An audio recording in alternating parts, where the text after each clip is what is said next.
Welcome students, जल्दी से जुड़ जाइए और एक बार वीडियो को शेयर कर दीजिए ताकि आपके साथीगण भी इन वीडियो से जुड़ जाएं और वो भी इन वीडियो का फायदा उठा सकें। तो तुरंत जल्दी से सबसे पहले आप वीडियो को शेयर कर दीजिए, उसके बाद हम इस टॉपिक को स्टार्ट करते हैं। तो मैं आशा करता हूं कि आपने शेयर कर दिया होगा। तो हम उत्प्रेरक को आरंभ करते हैं। तो आज का हमारा बच्चों टॉपिक क्या है? उत्प्रेरक है। हम जानते हैं कि हम छठे अध्याय के सारे टॉपिक पढ़ चुके हैं, केवल उत्प्रेरक ही बचा है। इसको भी हम आज अच्छे से पढ़ लेंगे जिससे कि हमारा छठा अध्याय पूर्णतया कंप्लीट हो जाए। देखिए बच्चों, उत्प्रेरक की परिभाषा सबसे पहले पूछी जाती है, तो हम इसको परिभाषित कर देते हैं क्योंकि सबसे पहले इसकी परिभाषा ही पूछी जाती है कि उत्प्रेरक कहते किसे हैं। तो बच्चों, उत्प्रेरक वे पदार्थ होते हैं उत्प्रेरक वे पदार्थ होते हैं जो रासायनिक अभिक्रिया जो रासायनिक अभिक्रिया के वेग में परिवर्तन कर देते हैं के वेग में परिवर्तन कर देते हैं।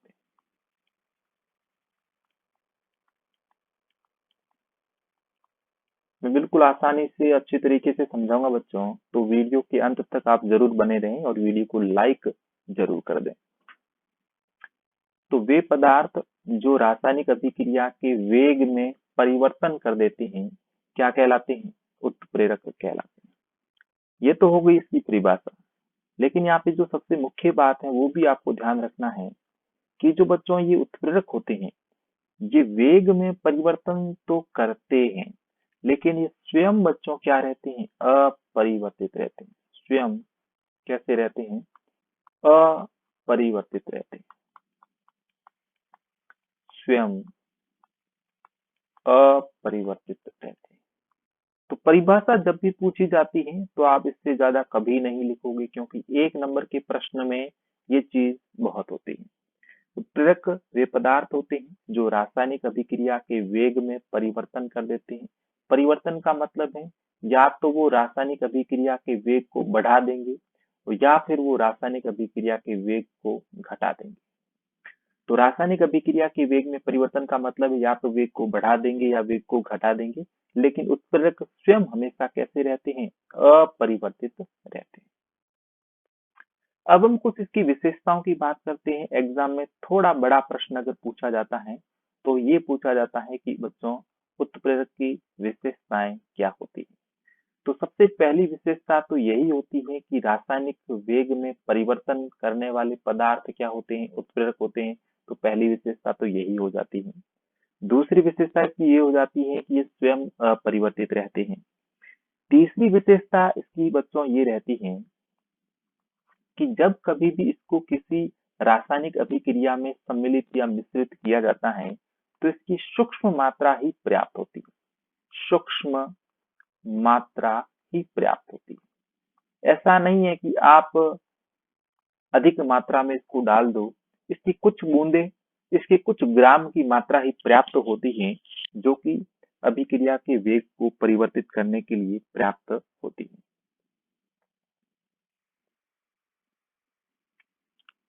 फिर नेक्स्ट बात करते हैं उत्प्रेरक की। और जैसे कि यहाँ पे बच्चों कोई रिएक्शन है, यहाँ पे कोई रिएक्शन है, रिएक्शन में कौन कौन से होते हैं? एक तो अभिकारक होता है और एक होता है उत्पाद। मान लिया कि ये कोई स्पेशल या विशेष अभिक्रिया है, ये कोई स्पेशल अभिक्रिया है। मैंने यहाँ पे विशेष तौर से बताया है, कोई भी अभिक्रिया हो सकती है। प्रत्येक अभिक्रिया यानी कि विशेष अभिक्रिया के लिए एक विशेष प्रकार का उत्प्रेरक काम में लिया जाता है। विशेष अभिक्रिया के लिए एक विशेष प्रकार का उत्प्रेरक काम में लिया जाता है। जैसे कि यहाँ पे हमने लिखा N2 plus H2 is equal to NH3। तो यहाँ पे फेरस उत्प्रेरक के रूप में मिलाया जाता है। इस अभिक्रिया को हम हैबर अभिक्रिया कहते हैं। इसमें फेरस उत्प्रेरक को मिलाया जाता है। अगर फेरस की जगह हम क्या मिला दें? हम मिला दें यहाँ पे बच्चों सोडियम। हम यहाँ पे सोडियम मिला दें तो काम नहीं करेगा। मैग्नीशियम मिला दें, काम नहीं करेगा। जिंक मिला दें, काम नहीं करेगा। यहाँ तो बच्चों फेरस ही काम करेगा, क्योंकि यहाँ पे मैंने कहा है कि विशेष अभिक्रिया के लिए एक विशेष प्रकार का उत्प्रेरक काम में लिया जाता है। तो अच्छे से आपको ये पॉइंट समझ में आ चुका होगा। फिर नेक्स्ट मैं बात करता हूँ 5 नंबर पे। तो बच्चों ये जो अभिक्रिया मैंने लिखी है, ये अभिक्रिया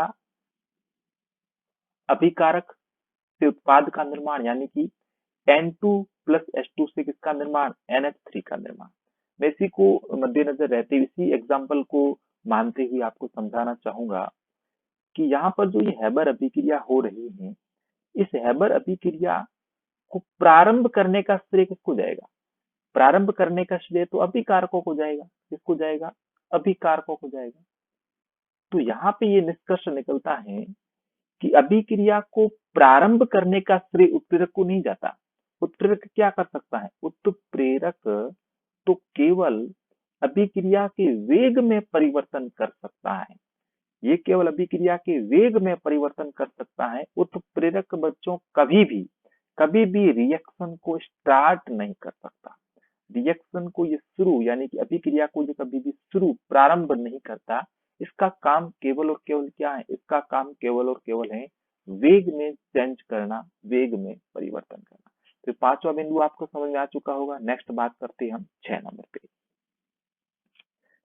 अगर बच्चों हम बात करें उत्प्रेरक की, तो ये उत्प्रेरक निश्चित टेम्परेचर, निश्चित तापमान पर ही कार्य करता है। निश्चित तापमान, अलग अलग प्रकार के उत्प्रेरक अलग अलग तापमान पर सक्रिय होते हैं। तो यहाँ पर मैं उत्प्रेरक की इतनी ही बात करना चाहूंगा विशेषताओं के संदर्भ में और परिभाषा के संदर्भ में। इसके प्रकार आगे जरूर आएंगे, उसको हम अच्छे से समझेंगे, लेकिन परिभाषा और विशेषताओं को हम यहीं तक रखेंगे। थोड़ा सा आप अगर रिवाइज करना चाहते हो तो कर सकते हो, मैं थोड़ा पेन चेंज करके आपको इसको रिवाइज करवा देता हूँ। देखिए, वे पदार्थ जो रासायनिक अभिक्रिया के वेग में परिवर्तन कर देते, क्या कर देते बच्चों, रासायनिक अभिक्रिया के वेग में परिवर्तन कर देते हैं, उनको हम क्या कहते हैं, उत्प्रेरक कहते हैं। लेकिन ये स्वयं कैसे होते हैं, स्वयं अपरिवर्तित होते हैं। इसकी सूक्ष्म मात्रा ही पर्याप्त है, इसकी सूक्ष्म मात्रा ही पर्याप्त है क्या करने के लिए, अभिक्रिया के वेग में परिवर्तन करने के लिए। हम जानते हैं कि एक अभिक्रिया में अभिकारक से उत्पाद का निर्माण होता है। तो यहाँ पर हमने क्या बात की कि जो एक विशेष अभिक्रिया होती है, उस विशेष अभिक्रिया के लिए एक विशेष उत्प्रेरक को काम में लिया जाता है। पांचवी बात करते हैं, उत्प्रेरक जो होता है, ये उत्प्रेरक कभी भी अभिक्रिया को शुरू नहीं करता। रिएक्शन को ये कभी भी बच्चों शुरू नहीं करता। ये केवल और केवल अभिक्रिया के वेग में क्या कर सकता है, परिवर्तन कर सकता है। और छठी बात करें कि उत्प्रेरक जो होता है, प्रत्येक उत्प्रेरक एक निश्चित तापमान पर सक्रिय होता है। प्रत्येक जो उत्प्रेरक होता है वो निश्चित तापमान पर ही सक्रिय होता है। तो आपको ये यहाँ तक चीजें कंप्लीट रूप से समझ में आ चुकी होगी। आगे हम चलते हैं, क्रिया के आधार पर उत्प्रेरक के कितने प्रकार होते हैं। तो क्रिया के आधार पर अगर उत्प्रेरकों की बात की जाती है तो ये 4 प्रकार के होते हैं। 4 प्रकार के होते हैं।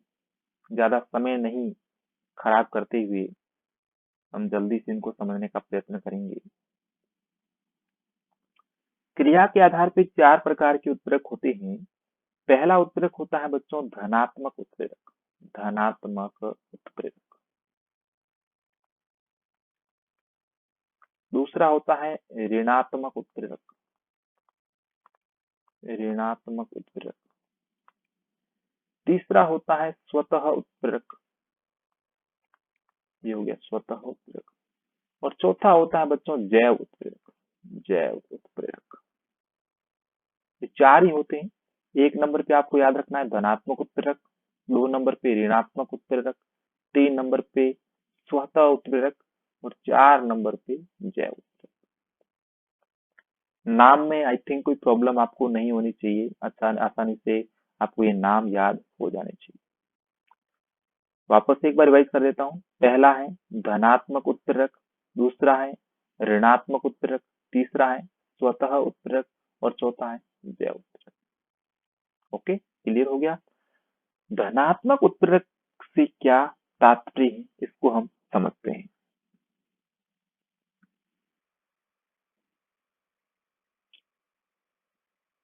वे उत्प्रेरक वे उत्प्रेरक जो रासायनिक अभिक्रिया के वेग को बढ़ा देते हैं, रासायनिक अभिक्रिया के वेग को बढ़ा देते, कि वेग को क्या कर देते बच्चों, बढ़ा देते, उनको हम क्या कहेंगे, धनात्मक उत्प्रेरक कहेंगे। अब आपके मन में उठता होगा प्रश्न कि सर आप एग्जाम्पल भी देके समझाइए। बिल्कुल मैं एग्जाम्पल भी दूंगा। मेरे पास यहाँ पे एग्जाम्पल है KClO3 KClO3 is equal to KCl plus O2। यहाँ पर जो मैंने ये रिएक्शन लिखी है KClO3 is equal to KCl plus O2, यहाँ पर ये गर्म करने से निर्माण होता है। इसको हम कहते हैं पोटेशियम क्लोराइड, इसको हम कहते हैं पोटेशियम क्लोराइड और ये ऑक्सीजन। जब पोटेशियम क्लोराइड को गर्म किया जाता है तो पोटेशियम क्लोराइड का निर्माण होता है और ऑक्सीजन का निर्माण होता है। और यहाँ पर उत्प्रेरक के रूप में हम क्या रखते हैं, MnO2 यानी कि मैंगनीज ऑक्साइड उत्प्रेरक के रूप में रखे जाते हैं। तो यहाँ पे धनात्मक उत्प्रेरक का रूप कौन सा हो जाएगा, MnO2 हो जाएगा। तो MnO2 इस रिएक्शन के लिए, इस अभिक्रिया के लिए क्या हो जाएगा, एक धनात्मक उत्प्रेरक हो जाएगा। आई थिंक आपको ये चीज समझ आ चुकी होगी। नेक्स्ट बात करते हैं ऋणात्मक उत्प्रेरक की।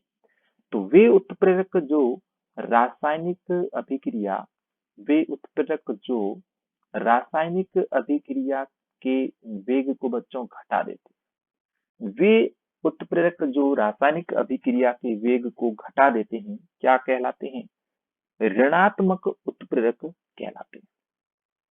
आपको मैं एग्जांपल देके समझाना चाहूंगा।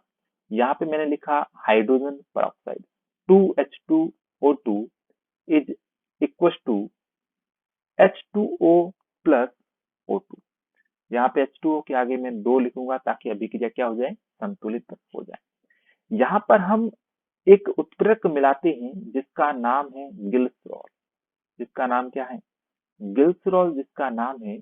और जब हम गिल्सरॉल इस अभिक्रिया के अंदर मिश्रित करते हैं, इसको इसमें इंक्लूड करते हैं, तो ये जो अभिक्रिया है ये इसकी गति धीमी हो जाती है। धीमी होने का मतलब क्या है, H2O2 से H2 और O2 का निर्माण धीरे धीरे धीरे धीरे होगा। इसलिए हम क्या कहते हैं कि जब हाइड्रोजन पेरोक्साइड या H2O2 का संरक्षण करना होता है, इसका क्या करना होता है बच्चों, संरक्षण करना होता है, तो इसमें हम क्या मिला देते हैं, गिल्सरॉल मिला देते हैं, जिससे क्या हो, H2O और O2 धीरे धीरे बने और ये काफी समय तक क्या रह सके, सुरक्षित रह सके। तो ऋणात्मक उत्प्रेरक का मतलब क्या होगा कि जो रासायनिक अभिक्रिया के वेग को घटा देते हैं। नेक्स्ट बात करते हैं स्वतः उत्प्रेरक। स्वतः उत्प्रेरक का मतलब है, यहाँ पर देखिए बच्चों, एक होता है अभिकारक, एक होता है उत्पाद, एक होता है अभिकारक और एक क्या होता है, उत्पाद। अभिकारक से उत्पाद का निर्माण होता है और जब उत्पाद स्वयं उत्प्रेरक का काम करे, जब उत्पाद स्वयं उत्प्रेरक का काम करें तो उसे हम क्या कहेंगे, स्वतः उत्प्रेरक कहेंगे। अभिकारक से उत्पाद का निर्माण होता है और उत्पाद जब स्वयं उत्प्रेरक का कार्य करते हैं तो उसे हम क्या कहते हैं, स्वतः उत्प्रेरक कहते हैं। एक हम एग्जाम्पल लेते हैं और अच्छे से समझते हैं। यहाँ पर हम एक एग्जाम्पल लेते हैं, थोड़ा सा पेन चेंज कर लेंगे। CH3 COO C2H5 प्लस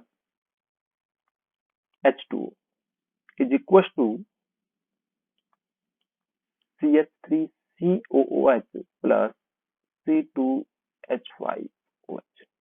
यहाँ पे मैंने एक रिएक्शन लिख दी है। इस रिएक्शन के अंदर बच्चों ध्यान दीजिएगा, ये तो था क्या, ये एथिल एसीटेट था, जिसकी अभिक्रिया हमने जल के साथ करवाई तो क्या बन गया, एसिटिक अम्ल बन गया और साथ में किसका निर्माण हो गया, एथेनॉल का निर्माण हो गया। यहाँ पर जो ये एसिटिक अम्ल बना है, ये एसिटिक अम्ल स्वयं उत्प्रेरक की तरह कार्य करेगा। ये क्या करेगा, स्वयं उत्प्रेरक की तरह कार्य करेगा। इसलिए यहाँ पे स्वतः उत्प्रेरक कौन हो जाएगा, CH3COOH हो जाएगा। नेक्स्ट बात करते हैं हम जैव उत्प्रेरक की। जैव उत्प्रेरक क्या होते हैं? वे पदार्थ होते हैं बच्चों जो जैव रासायनिक अभिक्रियाओं के वेग को बढ़ाते हैं। कैसी अभिक्रियाओं को? जैव रासायनिक अभिक्रियाओं के वेग को। जैव रासायनिक अभिक्रिया के वेग को बढ़ाने वाले उत्प्रेरक। तो वे उत्प्रेरक जो जैव रासायनिक अभिक्रिया के वेग को बढ़ाते हैं, जैव रासायनिक उत्प्रेरक कहलाते हैं। जैव रासायनिक उत्प्रेरक का मतलब क्या हुआ बच्चों? ध्यान देना, यहाँ पे जैसे कि मैंने उदाहरण लिखा माल्टोज का, माल्टोज। माल्टोज से हमको ग्लूकोज बनाना है। माल्टोज से बच्चों हमको क्या बनाना है? माल्टोज से हमको ग्लूकोज बनाना है, क्योंकि हम जानते हैं कि माल्टोज एक जटिल खाद्य पदार्थ है। इसको हमें सरल टुकड़ों में तोड़ना होता है, सरलीकृत करना पड़ता है, और यही भोजन का पाचन होता है। क्योंकि नॉर्मली हम डायरेक्ट तो ग्लूकोज को एब्जॉर्ब नहीं करते हैं, इसको हम जटिल अणुओं के रूप में माल्टोज, सुक्रोज, गैलेक्टोज, लैक्टोज, यानी कि हम भारी कार्बोहाइड्रेट को ग्रहण करते हैं, जिसको छोटे छोटे टुकड़ों में, छोटे छोटे अणुओं में तोड़ा जाता है। और ये तोड़ते कौन है? विशेष प्रकार के एंजाइम तोड़ते हैं, और उन्हीं एंजाइम को हम यहाँ पे जैव उत्प्रेरक कहते हैं। उन्हीं एंजाइम को बच्चों हम क्या करते हैं यहाँ पे? उन्हीं एंजाइम को यहाँ पे हम जैव उत्प्रेरक कहते हैं। तो माल्टोज से ग्लूकोज का जो निर्माण हो रहा है, ये किसकी उपस्थिति के अंदर होता है? माल्टेज की उपस्थिति के अंदर होता है। तो माल्टेज की उपस्थिति के अंदर ग्लूकोज का निर्माण होना एक प्रकार का कैसा अभिक्रिया हो गई? जैव रासायनिक अभिक्रिया हो गई। और यहाँ पे ये माल्टेज कैसा उत्प्रेरक हो जाएगा? जैव उत्प्रेरक हो जाएगा। आई थिंक आपको ये अच्छे से, बेहतर तरीके से, कॉन्सेप्चुअली अच्छे से समझ में आ चुका होगा। नेक्स्ट हम आगे चलते हैं, अवस्था के आधार पे उत्प्रेरकों का वर्गीकरण करते हैं। तो अवस्था के आधार पे भी हम इसको दो भागों में डिवाइड करते हैं। अवस्था के आधार पे इसको हम दो भागों में डिवाइड करते हैं, एक समांगी उत्प्रेरक और एक विषमांगी उत्प्रेरक। बिल्कुल अच्छे तरीके से, बेहतर तरीके से मैं समझाऊंगा। देखिए, ये अभिकारक मैंने लिखा है और ये मैंने उत्पाद लिखा है। ये अभिकारक मैंने लिखा है और ये मैंने उत्पाद लिखा। और यहाँ पे मैंने बच्चों ऊपर क्या लिख दिया? तीर के ऊपर की तरफ उत्प्रेरक लिख दिया, उत्प्रेरक। अब समझिएगा, अब हम मेन मुद्दे पे आते हैं। जब बच्चों अभिकारक और उत्प्रेरक की अवस्था समान होती है, जब अभिकारक और उत्प्रेरक की अवस्था क्या होती है? समान होती है। अभिकारक व जब अभिकारक व उत्प्रेरक की अवस्था समान होती है, तो उसको हम बच्चों कहते हैं समांगी उत्प्रेरक। कैसा उत्प्रेरक? समांगी उत्प्रेरक। और जब अभिकारक, जैसे कि अभिकारक तो हो गया गैस, या फिर हम यहाँ पे इसको रख लेते ठोस। अभिकारक तो हो गया ठोस, लेकिन उत्प्रेरक कैसा है? गैस है। अभिकारक हो गया ठोस, लेकिन उत्प्रेरक कैसा हो गया? गैस हो गया। यानी कि अभिकारक और उत्प्रेरक जब असमान होते हैं, जब अभिकारक और उत्प्रेरक असमान होते हैं, उसे हम कहते हैं विषमांगी उत्प्रेरक। आई थिंक अच्छे से आपको ये भी समझ में आ चुका होगा। समांगी का मतलब है अभिकारक, उत्प्रेरक, उत्पाद सभी समान हो, या फिर ये कहो कि अभिकारक और उत्प्रेरक समान हो, तो उसे हम कहेंगे समांगी उत्प्रेरक। क्या कहेंगे? समांगी उत्प्रेरक। और जब अभिकारक और उत्प्रेरक समान अवस्था में नहीं होते हैं, उसे हम क्या कहेंगे? विषमांगी उत्प्रेरक कहेंगे। इसको भी हम एक एग्जाम्पल के माध्यम से समझने का प्रयत्न करते हैं। यहाँ पर देखिए, एक है SO2। SO2 की अभिक्रिया हमने करवाई O2 के साथ में, तो यहाँ पे बन गया SO3। क्या बन गया? SO3 बन गया। और यहाँ पर हम जो उत्प्रेरक काम में लेंगे, वो काम में लेंगे NO2। ध्यान दीजिएगा, यहाँ पर जो अभिकारक और बाकी वाले हमने उत्प्रेरक काम में लिए हैं, ये अभिकारक हैं, ये अभिकारक गैसीय अवस्था में है, ये अभिकारक गैसीय अवस्था में है, और उत्पाद भी कैसी अवस्था में बन गया, गैसीय अवस्था में बन गया। मुख्य बात क्या है, मुख्य बात तो बच्चों इसकी है, किसकी, इस उत्प्रेरक की। ये उत्प्रेरक की कैसी अवस्था में है, गैसीय अवस्था में है। तो ये चीज सिद्ध हो रही है कि अभिकारक और उत्प्रेरक, यहाँ पे क्या बात सिद्ध हो रही है कि जो ये बच्चों अभिकारक हैं, ये अभिकारक और उत्प्रेरक समान अवस्था में, यानी कि सभी की पोजीशन क्या है, जी जी है। और जब समान अवस्था होती है तो उसे हम क्या कहेंगे, समांगी उत्प्रेरक कहेंगे। इसी प्रकार से इसको समझिएगा। यहाँ पे हमने लिखा N2 plus H2 is equal to NH3, और उत्प्रेरक जो काम में लेते हैं वो लेते हैं हम Fe। कौन सा लेते हैं, Fe। अब इसको भी देखिए, इसकी भी अवस्थाओं को हम दर्शा देते हैं। ये होता है गैसीय पोजीशन में, ये होता है गैसीय पोजीशन में, ये होता है गैसीय पोजीशन में, लेकिन जो Fe होता है वो होता है सॉलिड पोजीशन में। तो आपने क्या देखा कि जो ये अभिकारक है ये तो है गैसीय पोजीशन में, लेकिन उत्प्रेरक है ये कैसी अवस्था में, ठोस अवस्था में। यहाँ पर देख लीजिए, मैं नाम लिख देता हूँ, जी को कहते हैं गैस, और यहाँ पे जो S होता है उसको हम कहते हैं ठोस, L होगा, L को हम कहेंगे द्रव, और जो कहीं भी AQ लिखा था, AQ का मतलब होता है जलीय अवस्था में, जलीय अवस्था। तो आपको कंफ्यूज नहीं होना बिल्कुल। जी जहां भी लिखा होता है, इसको मैं हटा देता हूँ, ये लाइन ऊपर आ गई। हाँ, जी जहां भी लिखा होता है, जी का मतलब क्या होता है, जी का मतलब होता है गैस, एस जहां भी लिखा हो ठोस, एल जहां भी लिखा हो द्रव, AQ जहां भी लिखा हो जलीय अवस्था। तो यहाँ पे आपने क्या देखा कि N2 G में है, H2 G पोजीशन में है, लेकिन Fe कैसी पोजीशन में है, ठोस अवस्था में। इसलिए ये कैसा उत्प्रेरक हो जाएगा, Fe विषममांगी उत्प्रेरक हो जाएगा। बिल्कुल अच्छे से आपको कॉन्सेप्ट भी समझ में आ चुका होगा, और यहाँ तक हम ये चीज पढ़ चुके हैं, आगे भी कुछ चीजें पढ़ेंगे, लेकिन यहाँ तक आपको ये चीज समझ में आ जानी चाहिए। अगर आ चुकी है तो वीडियो को लाइक कर दीजिए।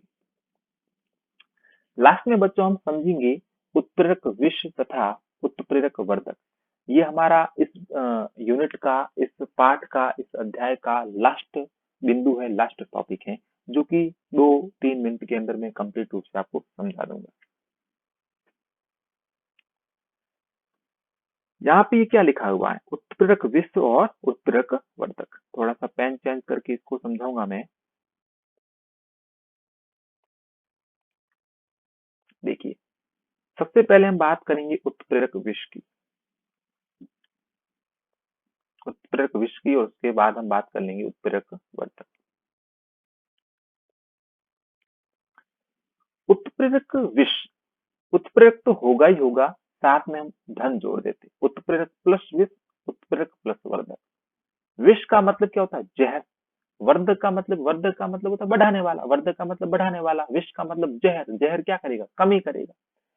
उत्प्रेरक में विष का मतलब है, उत्प्रेरक में अगर पदार्थ को मिलाया जाता है, विष का मतलब, और वर्धक का मतलब क्या है, पदार्थ है। तो देखिए, जब उत्प्रेरक के अंदर कोई पदार्थ मिलाया जाता है, जब उत्प्रेरक के अंदर कोई पदार्थ मिलाया जाता है, और यहाँ भी मैं लिख देता हूं, जब उत्प्रेरक में कोई पदार्थ मिलाया जाता है, उत्प्रेरक में जब पदार्थ मिलाया जाए और उत्प्रेरक की क्रियाशीलता क्या हो जाए, उत्प्रेरक की क्रियाशीलता कम हो जाए। विष का मतलब क्या है, जहर। जहर क्या करेगा, कमी करेगा। जब उत्प्रेरक की क्रियाशीलता में कमी हो जाती है तो बच्चों हम उसे कहते हैं उत्प्रेरक विष। यानी कि उत्प्रेरक के अंदर जब किसी पदार्थ को मिलाया जाता है और वह उत्प्रेरक की क्रियाशीलता में क्या कर देता है, कमी कर देता है, उत्प्रेरक विष कहलाता है। और जब उत्प्रेरक के अंदर किसी पदार्थ को मिलाया जाता है और वह उत्प्रेरक की क्रियाशीलता को, उत्प्रेरक की क्रियाशीलता को बढ़ा देते हैं, और जब उत्प्रेरक की क्रियाशीलता को बढ़ा देते हैं बच्चों, तो उसे हम कहते हैं उत्प्रेरक वर्धक। इसको भी हम एग्जाम्पल के माध्यम से समझेंगे। अच्छे से एग्जाम्पल हम इसका लेते हैं। N2 plus H2 is equal to NH3, और यहाँ भी हम वही एग्जाम्पल लिखते हैं, N2 plus H2 is equal to NH3। हम जानते हैं कि इसका एक जो उत्प्रेरक होता है वो फिक्स है,